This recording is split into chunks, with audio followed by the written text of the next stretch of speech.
은혜로우신 하나님, 벌써 밤새 편한 밤 주시었고 새로운 아침을 선물로 주시니 감사드립니다.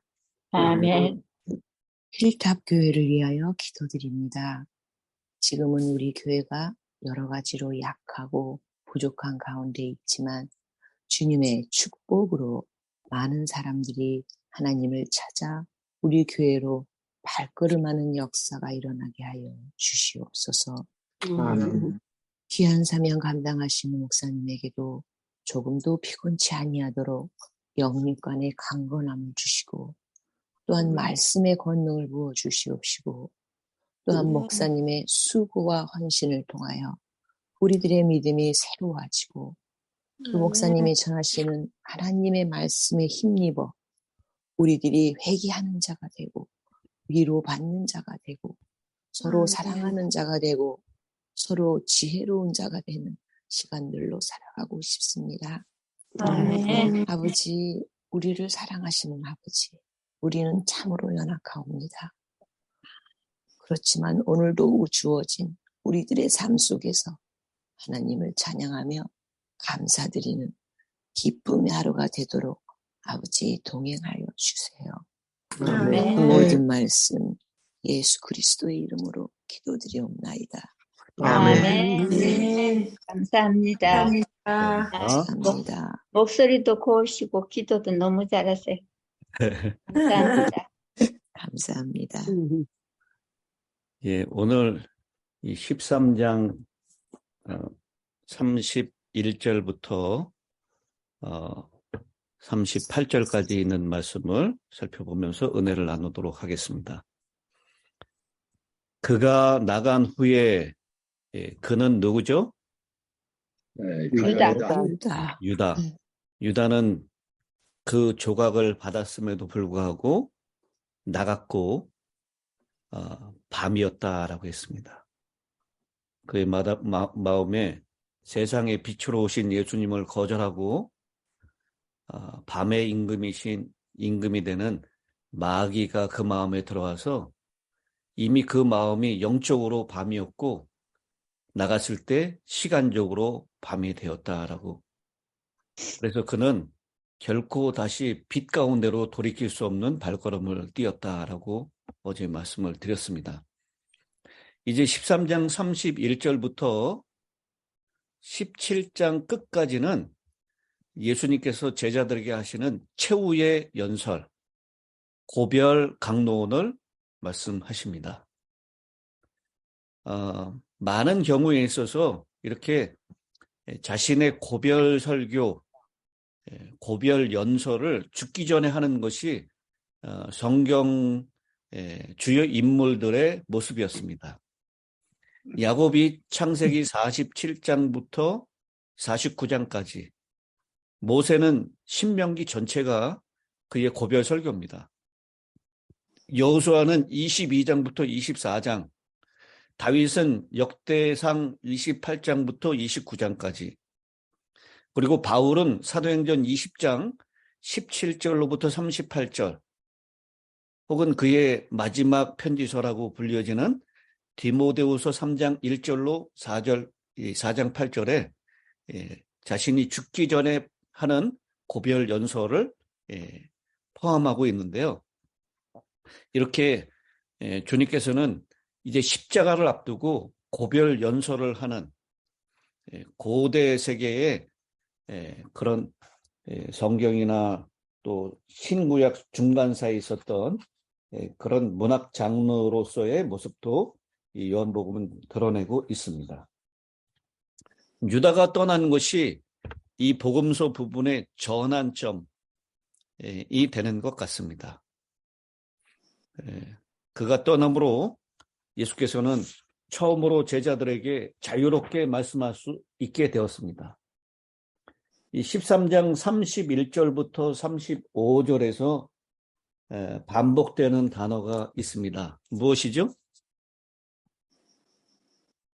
영광. 영광이라는 단어입니다. 몇 번 나옵니까? 31절로 32절에. 하나, 둘, 네 번, 셋, 네 번, 네 번. 네 번 나오죠? 네 번. 근데 이 영광이라고 하는 단어가 헬라어 원본에는 5번 등장하는데요. 어디 등장하냐면 제가 읽어보겠습니다. 그가 나간 후에 예수께서 이르시되 지금 인자가 영광을 받았고 하나님도 인자로 말미암아 영광을 받으셨도다. 만일 하나님이 그로 말미암아 영광을 받으셨으면 하나님도 자기로 말미암아 그에게 영광을 주시리니 곧 영광을 주시리라. 어디에 포함된지 아시겠죠? 네. 제일 마지막 부분에 그냥 곧. 우리 한글 이 번역에는 영광을 주시니 곧 주시리라 라고 했는데 헬라어 성경에는 영광을 주시니 곧 그 영광을 주시리라 그렇게 되어 있습니다. 그래서 영광이라고 하는 단어가 5번 반복되고 있고요. 34절과 35절에 보면 또 반복되는 단어가 있어요. 무엇이죠? 사랑하라. 사랑하라. 사랑이라는 단어입니다. 몇 번 나옵니까? 네 번. 거기 4번 등장하죠. 제가 읽겠습니다. 새 계명을 너희에게 주노니 서로 사랑하라. 내가 너희를 사랑한 것 같이 너희도 서로 사랑하라. 너희가 서로 사랑하면 이로써 모든 사람이 너희가 내 제자인 줄 알리라. 그래서 사랑이라고 하는 단어를 4번 반복하고 있습니다. 이 13장 31절부터 17장까지 주님의 고별 강론, 서원 속에 영광과 사랑이라고 하는 2가지 단어를 반복하면서 이 고별 설교의 일관된 주제를 나타내고 있습니다. 근데 목사님, 예, 보통 예수님이 말씀하신 거는 이게 빨간 글자로 되어 있는데요. 예. 여기 32절에서 35절까지는 빨간 글씨가 아니고 그냥 검은 글씨인데요. 내 것만 그러나요? 다른 사람들 성경도 그런가요? 그거는 모르겠네요. 제가 그 성경을 가지고 있지 않아서. 근데 영문에는 빨갛게 되어 있네요. 네? 어디에는요? 영문에는 빨갛게 되어 있어요. 영문에는 예. 근데 한글로는 검게 돼 있어요? 예. 네. 제 네. 성경은 이렇게 색깔로 나오는 성경이 아니라서 잘 모르겠습니다. 근데 네. 어쨌든 이 부분에 있는 말씀은 분명히 예수님께서 하신 말씀이죠. 그러니까 32번, 33절, 34절은 다 하는 예수님 하신 말씀이죠. 예, 그러니까 네. 지금 이 13장 31절부터는 다 예수님께서 하신 말씀이에요. 예. 17장까지. 네. 근데 이 예수님의 영광은 무엇으로 영광을 받는다라고 했죠? 제가 십자가에 요한복음을 말씀하면서 계속 이것을 강조했었습니다. 십자가에 예, 예수님의 영광을 받는다라고 하는 것은 뭐 높은 곳에 있고 사람들에게 인기가 높아지고 그게 아니라 그랬죠. 예수님의 영광은 그의 죽음, 더 나아가서 부활, 그리고 승천으로 이루어지는 것입니다. 요한복음 12장 27절 있는 말씀을 볼까요? 지금 내 마음이 괴로우니 무슨 말을 하리요? 아버지여 나를 구원하여 이 때를 면하게 하여 주옵소서. 그 이 때는 바로 십자가에 달려 돌아가시는 때죠. 그러나 내가 이를 위하여 이때에 왔나이다. 아버지여 아버지의 이름을 영광스럽게 하옵소서 하시니 이에 하늘에서 소리가 나서 이르되 내가 이미 영광스럽게 하였고 또다시 영광스럽게 하리라. 곁에 서서 들은 무리는 천둥이 울었다고 하며 또 어떤 이들은 천사가 그에게 말하였다고 하니 예수께서 대답하여 이르시되 이 소리가 난 것은 나를 위한 것이 아니요 너희를 위한 것이니 이제 이 세상에 대한 심판이 이르렀으니 이 세상의 임금이 쫓겨나리라. 내가 땅에서 들리면 모든 사람을 내게로 이끌겠노라 하시니라. 그래서 예수님의 영광은 그분의 삶을 통하여 사역을 통해서 하나님께서 영광을 받으시고 그리고 그분의 죽으심을 통해서 영광을 받으시고 그 다음에 17장 1절입니다. 예수께서 이 말씀을 하시고 눈을 들어 하늘을 우러러 이르시되 아버지여 때가 이르렀사오니 아들을 영화롭게 하사 아들로 아버지를 영화롭게 하게 하옵소서. 아버지께서 아들에게 주신 모든 사람에게 영생을 주게 하시려고 만민을 다스리는 권세를 아들에게 주셨음이로소이다. 그러면서 이 4절 17장 4절 아버지께서 내게 하라고 주신 일을 내가 이루어 아버지를 이 세상에서 연합게 하였사오니 아버지여 창세전에 내가 아버지와 함께 가졌던 영화로서 지금도 아버지와 함께 나를 영화롭게 하옵소서. 그래서 이 예수님의 그 삶의 사명, 그것은 제자들에게 하나님의 사랑의 성품을 계시하는 것이고 그것을 통해서 주님께서는 아버지를 영광스럽게 하고 본인도 자신의 죽음을 통해서 이 아버지를 영화롭게 했다라고 그렇게 말씀을 하고 있습니다. 반면에 세상을 향한 제자들의 사명은 영광이라고 하는 용어로 묘사되어 있지 않습니다. 그것은 무슨 단어로 묘사되어 있어요?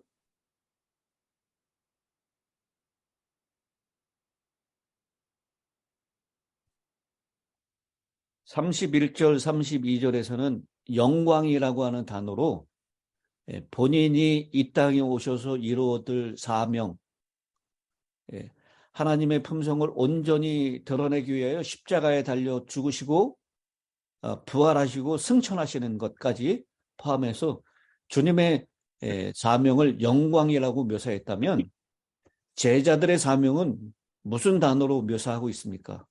사랑. 네, 사랑이라고 하는 단어로 묘사하고 있습니다.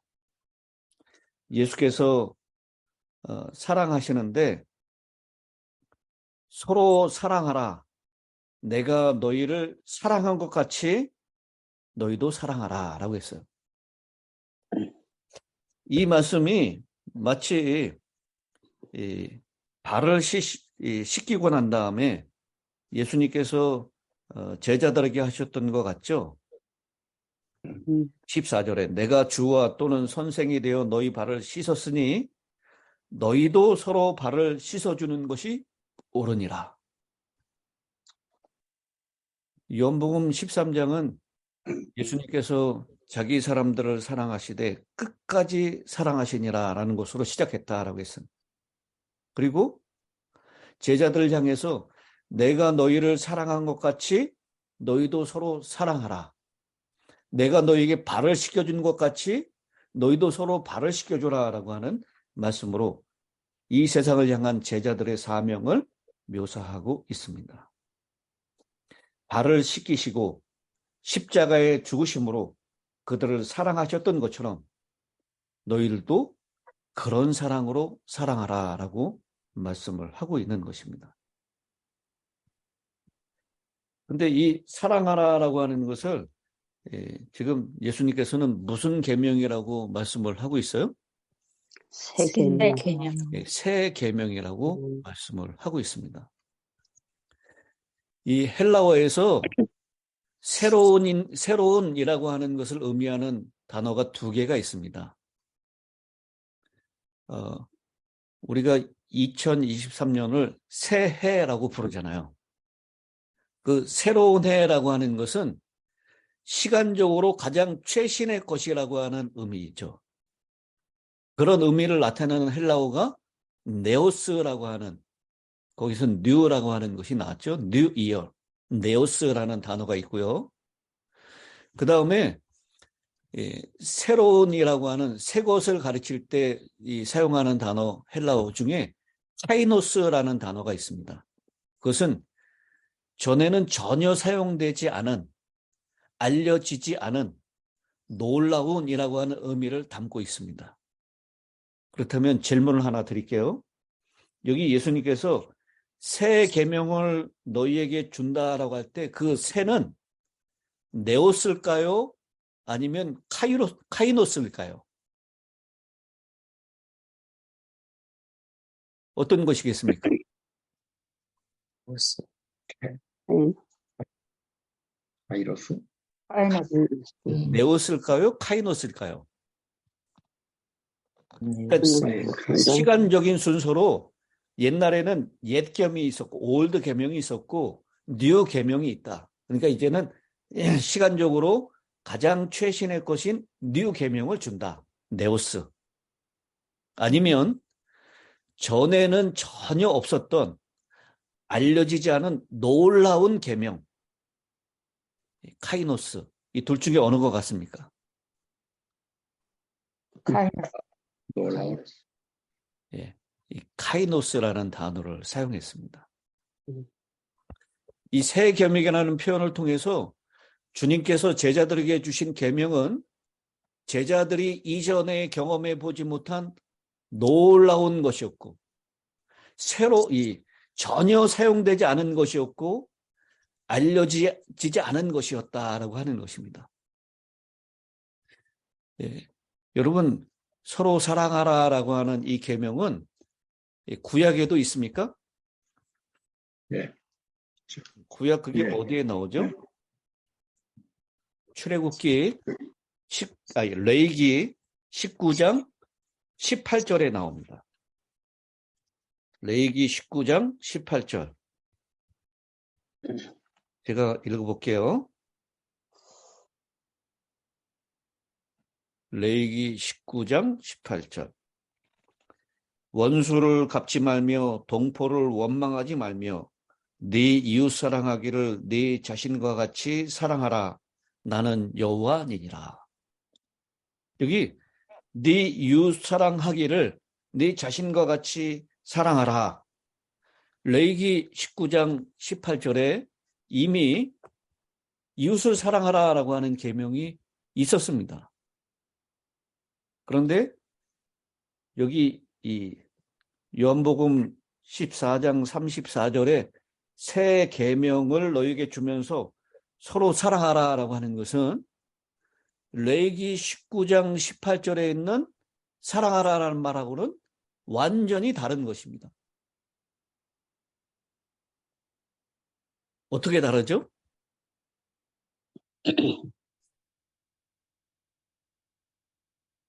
사랑의 정의와 방식에 있어서 예수 그리스도 안에서 완전히 새로워졌기 때문입니다.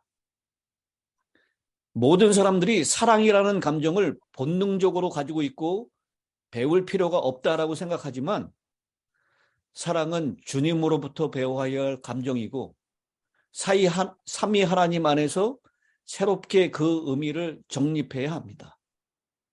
왜냐하면 인간은 하나님의 형상으로 지음을 받았지만 죄로 인해서 본래의 영광과 지식을 잃어버렸기 때문입니다.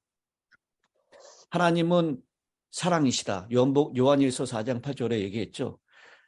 그 사랑으로 우리를 당신의 형상으로 지으셨으며 우리와 다시 영원히 사랑하시기 위해서 예수 그리스도를 우리에게 보내주셨고 예수님께서 원수까지도 사랑하는 배신자까지도 사랑하는 끝까지 사랑하시는 모습, 자기 자신이 죽기까지 사랑하시는 그 모습을 보여주심으로 새 계명을 주셨다라고 하는 것입니다. 그 전에는요, 자기 생명을 사랑하는 것처럼 이웃을 사랑하지만 자기를 사랑하는 것 같은 사랑으로 사랑하라라고 했어요. 그런데 이 예수님께서 주신 이 새 계명은 자기를 사랑하는 사랑으로 이웃을 사랑하는 정도가 아니고요. 자기가 죽기까지, 자기를 희생하기까지 사랑하라라고 하는 것입니다. 여러분, 전에 주셨던 사랑하라라고 하는 거하고 이번에 주셨던 사랑하라, 서로 사랑하라라는 거하고 둘 중에 어느 게 더 어려운 것처럼 보입니까? 두 번째. 두 번째 거. 두 번째 게 훨씬 더 어렵습니다.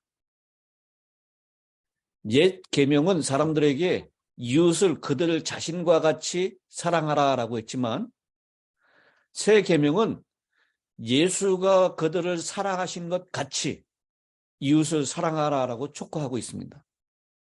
새 계명은 사실상 옛 계명보다 더 어려웠지만 그것을 성취할 수 있는 은혜가 아낌없이 공급될 것입니다.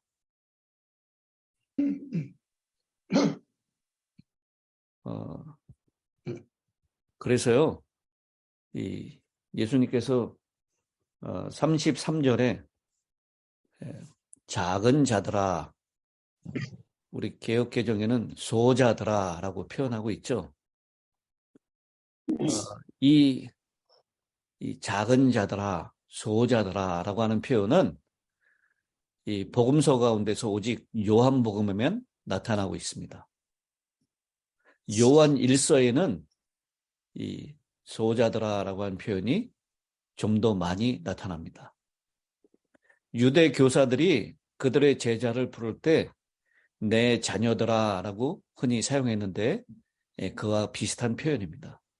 애정을 가지고 작은 자들아 라고 예수님께서 그 제자들을 부르세요. 내가 아직 잠시 너희와 함께 있겠노라. 너희가 나를 찾을 것이나 일찍이 내가 유대인들에게 너희는 내가 가는 곳에 올 수도 없다고 말한 것 같이 지금 너희에게도 내가 잠시 후면 너희가 오지 못하는 곳으로 간다라고 그렇게 말씀하십니다. 그런데 이렇게 말씀하신 이유는 주님께서 이제 자신의 죽음이 어떤 죽음이 될 것인지를 말씀하시는 것이죠. 그랬더니 36절에 누가 등장합니까? 베드로. 시몬 베드로가 등장하죠. 이런 타이밍에는 언제든지 시몬 베드로가 언제든지 나섰어요. 시몬 베드로가 이르되 주여 어디로 가시나이까? 예수께서 대답하시되 내가 가는 곳에 네가 지금은 따라올 수 없으나 후에는 따라오리라. 여기 이 주님께서 따를 수 없다라고 얘기했는데요. 후에는 따라온다라고 말씀을 하십니다. 이 구절은 이중적으로 적용될 수 있습니다. 첫 번째는 베드로가 예수를 따를 것을 말하는 것입니다. 예수님께서 지금은 따라오지 못하지만 후에는 따라온다라고 하는 것을 통해서 지금 예수님이 가시는 길이 어떤 길이죠? 십자가로 죽으러 가는 길, 십자가의 길이에요. 근데 베드로가 지금은 따라오지 않지만 후에는 따라갔습니까? 예. 마태복음 26장 56절 또 69절로 75절에 보면 베드로가 그때는 따라갈 준비가 되지 않은 것 같아요. 그러나 후에는 그는 믿음을 지키기 위해서 십자가의 고통을 당합니다. 그리고 십자가에 달려 죽지만 이 말을 하고 난 다음 35년 후에 베드로는 로마에서 주님을 위해서 자신의 생명을 십자가에 희생합니다. 근데 어떻게 달렸다고 얘기하죠? 거꾸로. 스스로 요청해서 내가 어떻게 우리 선생님처럼 십자가에 똑바로 달릴 수 있느냐고 머리를 땅으로 향하고 십자가에 달려달라고 스스로 요청해서 그렇게 거꾸로 십자가에 달려 순교당합니다. 그래서 지금은 따라올 수 없으면 후에는 따라온다라고 하는 첫 번째 의미로 적용을 할 수가 있습니다. 두 번째는 예수님이 십자가에 계시는 것이 아니라 부활 승천하십니다. 하늘로 승천하시죠. 그러므로 베드로는 주가 끝날에 다시 올 때까지 기다려야만 했습니다. 그래서 나중에 주님이 오시면 내가 너희를 영접하여 나 있는 곳에 너희도 있게 하리라 라고 하는 요한복음 14장 1절로 3절에 있는 그 재림의 허락을 통해서 이제는 예수님이 가셨던 이 하늘까지 따라오게 될 것이다 라고 하는 말씀. 이것을 그래서 두 가지로 이중적으로 적용할 수가 있게 된 것입니다. 베드로가 이르되 주여 내가 지금은 어찌하여 따라갈 수 없나이까? 주를 위하여 내 목숨을 버리겠나이다. 이 베드로의 참을 수 없는 성격, 이 복음서에서 중간중간 군데군데 등장하고 있습니다. 충동적인 베드로는 의심할 여지 없이 진지하게 자기의 충성심을 말했지만 시험에 부딪히자 그가 얼마나 변덕스러운 사람인지 입증되고 말았습니다. 예수께서 대답하시되 네가 나를 위하여 네 목숨을 버리겠느냐? 내가 진실로 진실로 내게 이르노니 학 울기 전에 네가 세 번 나를 부인하리라. 이 말씀을 통해서 이 예수님께서 사랑하라라고 했던 제자들에게 주셨던 사명은 인간의 결심과 인간의 노력으로 이루어질 수 없다라고 하는 것을 보여주고 있습니다.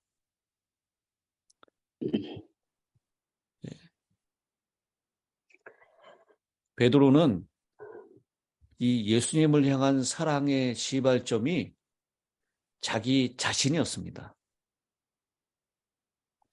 자기 자신이 그 사랑의 시발점이 되었을 때 자신의 생명이 위협받는 순간 자신을 보호하기 위해서 그 사랑을 배신합니다. 베드로가 주님께 호소하는 감정과 결단의 고백은 진실이었지만 이 베드로가 대화하는 시점이 밤이었던 것으로 미뤄 볼 때 닭 울기 전에 3번 부인할 것이라 라는 표현을 통해서 자기 자신이 중심이 되고 자기 자신이 시발점이 된 사랑의 효력이 얼마나 짧고 연약한 것인지를 우리에게 깨우쳐 주고 있습니다. 그러나 주님께서는 지금은 따라올 수 없지만 후에는 따라오리라 라고 하는 말씀을 통해서 베드로가 배신과 실패의 자리에 머물러 있을 것이 아니라 반드시 주님의 길을 걷게 될 것임을 확신케 하시고 용기를 주셨습니다. 아멘. 주님께서 베드로에게 주신 말씀을 통해서 오늘도 새로운 사랑의 방식, 내가 너희를 사랑한 것 같이 너희도 사랑하라라고 하는 이 새 계명을 우리가 지킬 때 우리도 틀림없이 시행착오를 겪게 될 것입니다. 그러나 베드로에게 주셨던 그 격려, 그 확신처럼 주님께서 우리에게 용기를 주실 것입니다. 사랑의 시발점은 우리의 감정과 결단이 아니라 예수 그리스도로부터 부어지는 위로부터의 사랑입니다. 아멘. 위로부터의 사랑으로 말미암아 우리는 새 삶을 시작하게 되었고 성령님을 통해서 그 사랑이 끊임없이 우리에게 적용되고 부음받아 우리로 포기하지 않고 예수 그리스도의 제자로 하나님 나라의 백성으로 살아가게 되는 것입니다. 그렇게 서로 사랑하게 되면 35절에 있는 것처럼 이로써 모든 사람이 너희가 내 제자인 줄 알리라 라고 말씀하십니다. 우리가 포기하지 않고 사랑하는 사람들의 목록을 작성하고 주님께서 사랑하신 방식으로 사랑할 것을 결단하는 것만으로는 한 가지 부족한 것이 있습니다. 제가 어제 단체 카톡을 통해서 우리 이번 안식일에 전도하러 나갈 그 조를 작성했고 그 사람들이 나갈 지역을 주소를 알려드렸습니다. 거기 이름도 있고 주소도 있어요. 여러분, 예수님께서 주신 명령처럼 그들을 향해서 예수님이 사랑하셨듯이 그렇게 그들을 품고 사랑할 수 있게 되길 바랍니다. 그러니까 그들의 목록을 작성하고 사랑할 것을 결단하는 것만으로는 그러나 부족합니다. 우리가 그들을 사랑하려면 그들을 사랑하려는 힘을 빼고요. 주님께서 우리를 얼마나 사랑하시고 어떻게 사랑하셨는지를 알게 하시는 성령님의 은혜를 날마다 경험해야 합니다. 예수님께서 우리를 어떻게 사랑하셨는지를 깨닫게 되면요. 그 사랑을 전하지 않고는 견디지 못하는 심령이 될 것이다 라고 했어요. 아멘. 오늘 우리가 예수님께서 우리를 사랑하시되 끝까지 사랑하셨다는 것, 수시로 변덕스럽게 주님의 믿음을 배신했고 오락가락하는 유다와 같은 우리를 주님께서 끝까지 놓지 않고 사랑하셨다는 것, 그것을 깨달음으로 인해서 그 사랑 때문에 이제는 서로 사랑하라는 새 계명을 지키고, 그러므로 세상에 있는 사람들이 예수님의 제자인 것을 알게 하는 저와 여러분이 모두가 되시기를 간절히 바랍니다. 아멘. 아멘. 이제 김양숙 집사님께서 마지막 끝 기도를 해주시겠습니다. 우리를 끝까지 사랑하시는 하나님의 사랑에 대해서 다시 한번 깨닫게 해주심을 감사합니다. 아멘. 아멘. 아버지, 우리로서는 우리 이 힘으로는 누구를 사랑하기 힘듭니다. 아버지, 예수 그리스도께서 우리를 사랑하신 것 같이 그것을 우리는 생각하기도 힘듭니다. 주님, 성령께서 역사하여 주시옵소서. 아멘. 저희는 너무나도 연약하고 베드로와 유다와 같은 그러한 그리스도를 사랑한다고 하면서도 때때로 우리의 마음은 변하고 이기적인 생각으로 차여 있사오니 아버지, 주께서 매 순간순간 성령께서 역사하여 주셔야만 됩니다. 오늘도 주님 안에서 주님을 바라보며 살아갈 수 있도록 도와주시옵소서. 아멘. 주님, 특별히 우리 힐탁교회 모든 어르신부터 어린아이까지 정말 오늘도 주님의 사랑을 깨닫게 도와주시고 저들이 어떻게 매 순간 선택하는 일에 함께하여 주시옵소서. 아멘. 오늘도 주님의 인도하심이 우리 모두에게 함께하여 주시옵소서. 주님, 오늘도 복음을 전하는 주의 백성들에게 함께하시고 또 앞으로 우리가 우리 교회 가까이에 사는 한국 사람들을 방문하는 일에 때때로 우리는 용기가 없고 두렵고 어떻게 해야 할지 모르지만 주님을 늘 생각하면서 주님의 도움을 구하며 나아갈 수 있도록 도와주시옵소서. 아멘. 주님, 네. 우리 목사님들에게 더욱 영성 있는 목사님들로서 우리를 위해서 수고하시고 계심을 인해서 감사합니다. 아버지, 더욱 강건함을 허락하여 주시옵소서. 주님, 오늘 하루 온전히 주께 우리의 삶을 맡기며 살아갈 수 있는 오늘 하루 되기를 예수님 이름으로 간절히 기도드리옵나이다. 아멘. 아멘.